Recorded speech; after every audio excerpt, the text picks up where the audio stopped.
One of the greatest mysteries of the church is Christ's dual nature, which theologians call his Hippostatic Union. What it means is that Jesus is both fully man and fully God in one person. This means he has fully united his divine will with his human will. And it is one of those things that is effectively impossible to understand in its fullness.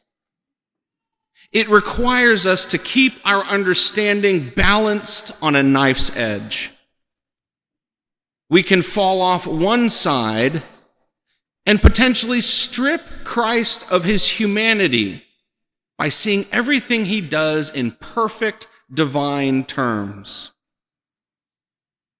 But on the other side, there is the risk that because the human will is so easily corrupted and manipulated, we tend to want to put his human will in conflict with his divine will. And both of these are in some way missing the fullness of what is meant by the Hippostatic Union. This came to mind to me as I was reading today's gospel passage when Jesus says, "Woman, how does your concern affect me? My hour has not yet come."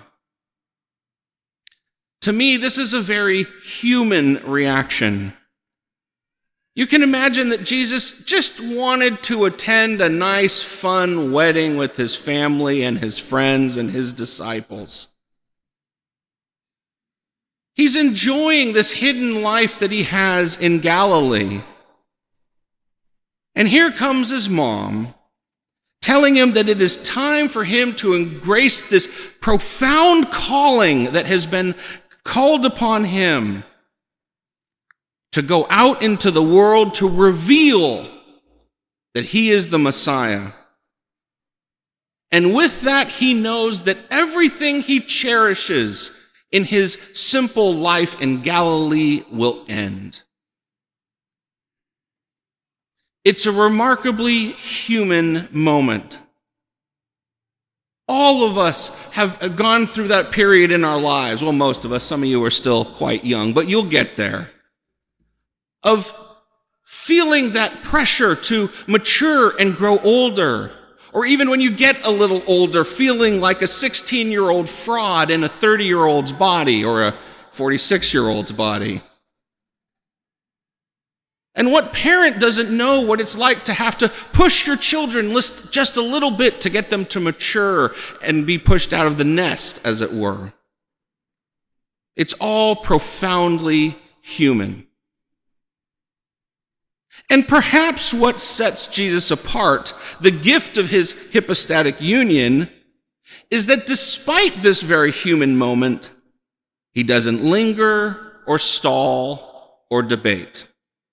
He just does. Mom is right. Jesus' public ministry starts right now, whether he's ready for it or not. But with every reading we have at Mass, in the end, we must turn it upon ourselves and ask, how does this apply to me? And what I see is that every one of us, and I do mean every single one of us, has some calling from God. It may be a simple calling, something like being a good parent or a loving spouse. Maybe our job has some importance where we serve the world through it. But it also may be something more profound. And in fact, I'd like to encourage every single teenager and young adult in this room, if you have not asked God, if you are called to a life of service in the priesthood or as a religious, you need to start asking. God may be calling you to something quite profound, and if you don't ask, you'll never know. But beyond just our young people, even for all of us who have a few more gray hairs, we are called to something on an ongoing basis. And my great fear for myself and all of us here is that when faced with that calling, we find some way to deflect or delay. That we have our own version of, my hour has not yet come. And in the worst case scenarios, we find a way to delay and deflect until we completely ignore what God is calling us to.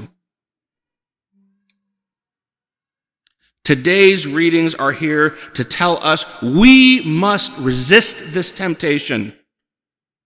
In the first reading, we see the example of Isaiah shouting out, "For Zion's sake, I will not be silent." Isaiah answered the call. In the second reading, St. Paul encourages all of us that we each have our own unique gifts, and whether they are big or small, respected or not, they are part of the body of Christ, and they are a gift from God and valued. And of course, the gospel shows Jesus starting his public ministry. These are readings that call us to action. In about a minute, I'll go sit down, don't worry. But this homily will not yet be over. There is one more sentence left that I save for the end of Mass. I say it at every Mass I assist at.